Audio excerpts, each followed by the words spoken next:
Let's go! Ang ganda po. Pwede mag-extend oh. Sobrang ganda. Pasukin niyo po. Dalawang unit yan na pinagtabi. Tara, pasok tayo. Ito yung sample model unit kapag dalawa ang kinuha nyo sa tag 3,000 monthly. Living area. Spacious living area. Dalawang unit kasi. Pwede nyo itong gayahin kasi sample lang naman to. And then, this is your dining area.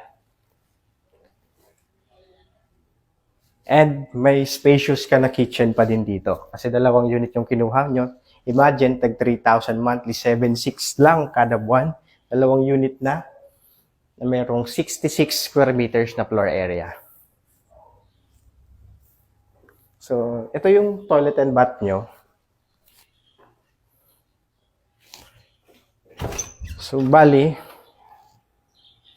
ito naman. Bali, dalawang unit kasi to, so mas malawak yung likod nyo. Mula dito, hanggang doon sa pader na yon.